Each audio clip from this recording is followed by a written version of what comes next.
nouveau magazine cinéma, c'est l'Instant Cinéma. Adèle Haenel, la jeune fille en feu de Céline Sciamma, est notre première invitée. L'Instant Cinéma, ça commence à l'instant.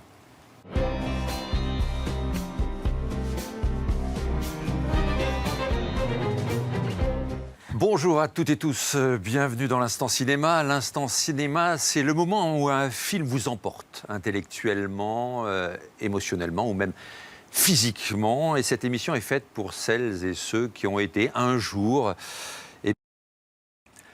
Ciné Plus vous propose un nouveau magazine cinéma, c'est l'Instant Cinéma. Adèle Haenel, la jeune fille en feu de Céline Sciamma, est notre première invitée. L'Instant Cinéma, ça commence à l'instant.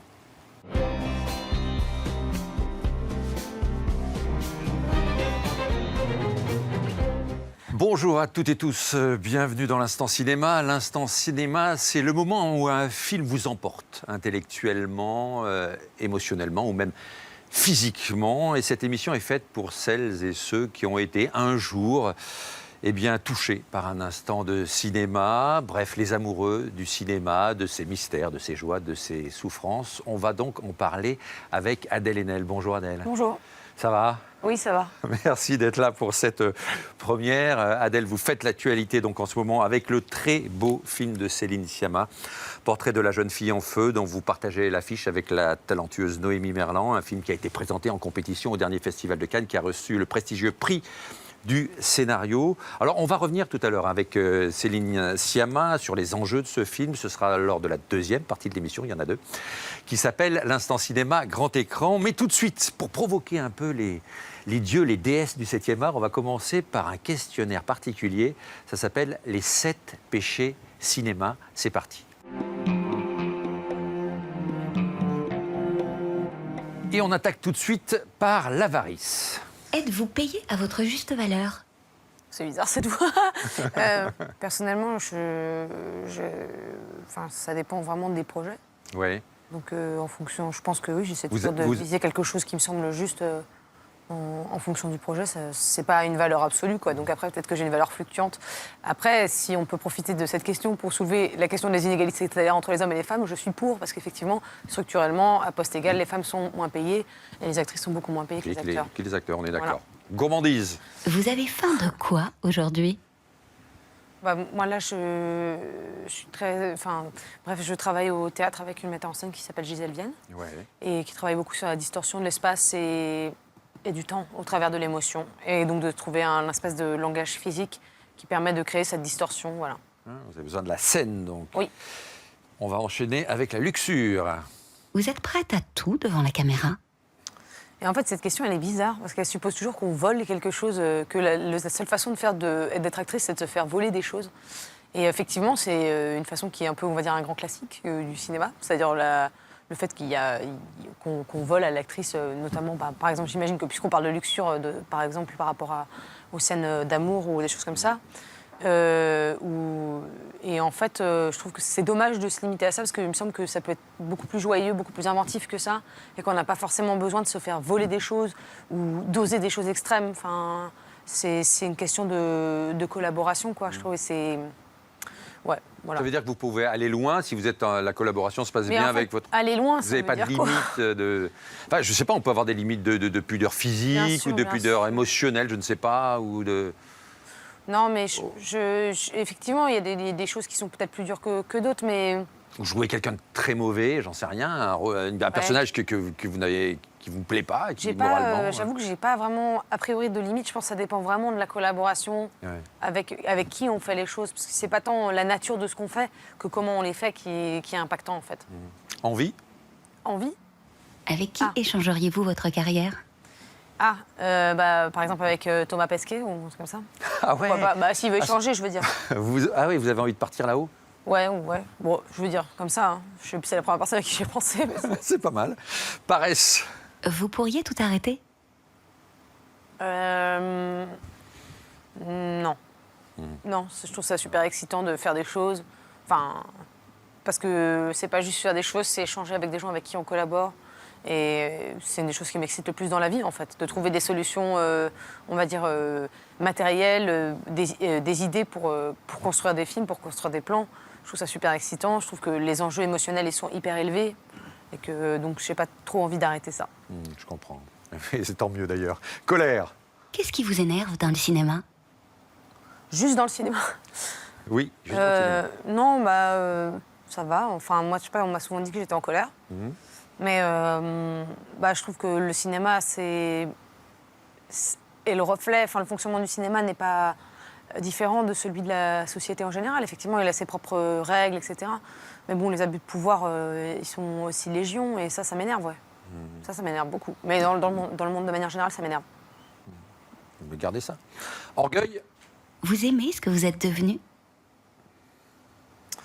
Parce que c'est fini, ça y est, c'est maintenant, c'est terminé. Je suis Non, devenue parce que quelque vous chose. êtes Et devenu du là. coup, Parce que vous êtes là, peut-être.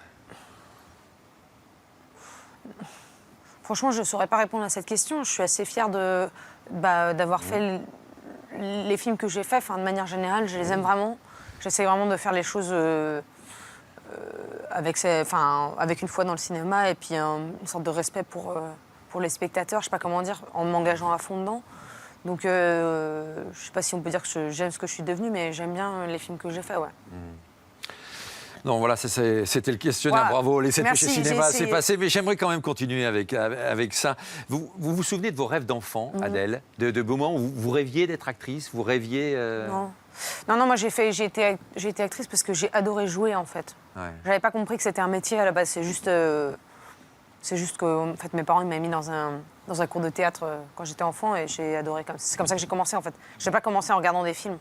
En fait, je suis devenue très tardivement cinéphile.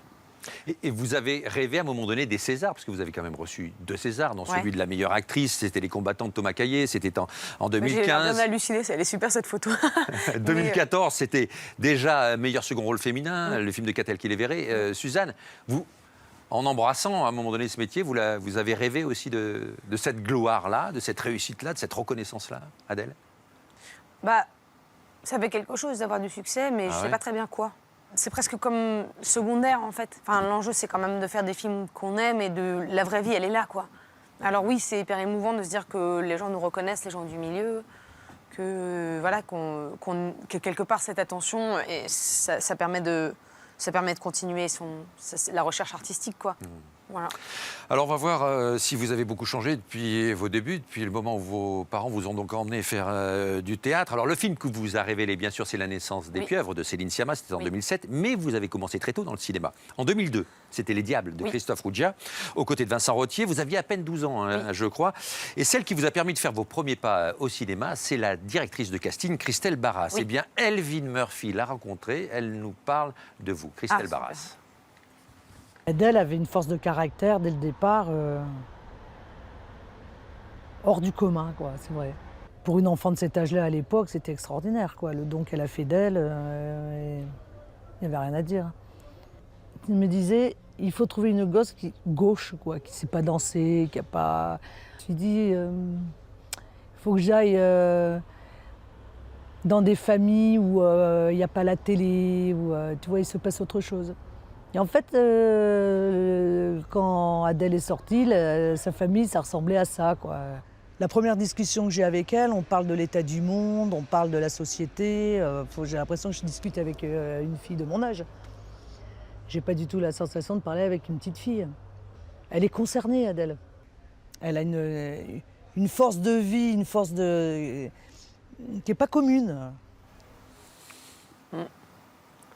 J'aime bien comme elle dit, qui n'est pas commune. Ouais. Là, je sais pas si je dois réagir à ce que dit Christelle. Oui. Non, mais je voudrais juste rendre hommage en fait à son travail parce que c'est quelqu'un qui fait beaucoup pour le cinéma en fait et qui, comme c'est directeur de casting, c'est comme une sorte de curation de quels sont les acteurs de demain. Et oui. Christelle, elle a vraiment un œil particulier, elle a une place particulière et moi dans ma vie une place particulière parce que c'est elle qui m'a donc repéré sur Les Diables, mais qui m'a permis de recommencer sur La naissance des pieuvres et du coup je lui dois énormément. Et puis j'adore sa façon de parler, sa franchise et son œil qui est vraiment très perçant. Le tournage a été quand même compliqué, je crois, le tournage des Diables, oui. Oui. Est-ce que vous vous êtes dit, parce qu'après il y a 5 ans qui se passent entre Les Diables et La naissance des pieuvres. Après, est-ce que vous vous dites, non, finalement j'arrête ou pas? Oui. Ah oui, c'est ça. Oui, je me suis dit que j'allais arrêter. Pourquoi? Parce que c'était trop dur, mais j'ai pas trop envie de parler de ça. Excusez-moi. Non, non, mais je comprends. Je l'entends, effectivement. Elle dit aussi quelque chose d'assez étonnant, Christelle Barras. Elle dit « Oh, je voulais quelqu'un qui soit un peu gauche, qui ne sache pas danser. Oui. Oui, du coup, c'est une sorte de compliment, mais je ne sais pas dans quelle mesure. Moi, je me suis un peu améliorée depuis. Ah oui, mais je peux parce vous que dire. j'ai fait un maximum de yoga et de danse et tout ça, comme le font les acteurs. C'est vrai? Non, mais c'est vrai ou pas? Oui? Non, mais si, c'est vrai. Bah oui, c'est. Mais après, sur Les Diables, il y avait quand même si c'était pas un langage physique, qu'on va dire, très souple, c'était comme Oui. le personnage était muet, ça ne passait que par le corps, donc c'était aussi une présence un peu Bien brutale comme ça, qui était. Enfin, le travail là-dessus était super approfondi, quoi. Mais moi, je me souviens déjà de vous à l'époque, ce qui ne me rajeunit pas, bien sûr. Alors, on va vous proposer d'entendre maintenant le témoignage de 2 cinéastes qui vous ont filmé dans des registres très différents. Qu'a-t-elle qui les verrait? C'était donc pour Suzanne, votre premier César du meilleur second rôle, hein, je rappelle, même si au départ, vous ne postuliez pas forcément pour ce rôle-là, mais vous lui avez plu et elle vous a dit « Ah non, non, je te veux dans mon film ». Donc, elle vous a proposé l'autre rôle, donc la sœur. Et Pierre Salvadori, lui, qui nous a permis de vous apprécier donc, dans une comédie en liberté, face notamment à Pio Marmaille et Damien Bonnard. Et aussi une petite surprise, un mot assez étonnant de Guillaume Canet, votre partenaire dans L'homme qu'on aimait trop, d'André Téchiné. Oui, c'est une surprise, vous allez voir. Allez, on les écoute au micro d'Elvin. Il y avait son engagement qui me plaisait énormément. J'ai été la voir au théâtre et c'est la même chose. Plus que le jeu lui-même, elle jouait dans une pièce de Pinter, c'était son engagement qui me fascinait. Et Adèle, elle arrive, c'est un bulldozer, quoi. Elle a ce rapport à la féminité qui n'est pas du tout cliché, quoi. Et qui en fait est proche de beaucoup de filles. Un corps, une présence physique hyper forte, hyper sensuelle, et en même temps un truc super mec, super volontaire. Moi, que je trouve génial. La première chose qui m'a touché, c'est cette dimension morale qu'elle pouvait avoir, réfléchie, morale et juste. Voilà, plus que son jeu. Adèle, c'est une actrice qui est rare hein, dans son rapport au cinéma, à la notoriété, à l'image. C'est pas quelqu'un qui joue le jeu du star system. Adèle, la chose à ajouter, c'est qu'elle est maligne, elle est très intelligente, elle est intuitive, elle est rapide. Elle a un caractère et une personnalité très très forte qui peut déstabiliser. Moi, ça m'a totalement déstabilisé. Moi, j'ai eu pendant tout le tournage la certitude qu'elle ne m'aimait pas, en fait.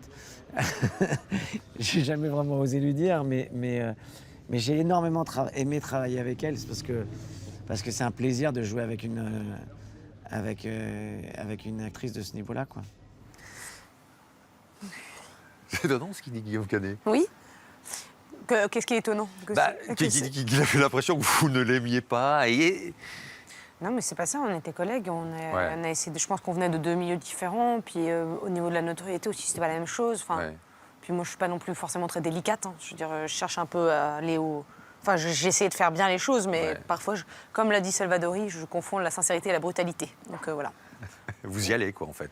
Ouais, moi j'essaie de m'améliorer quand vous allez. Mais... C'est bien.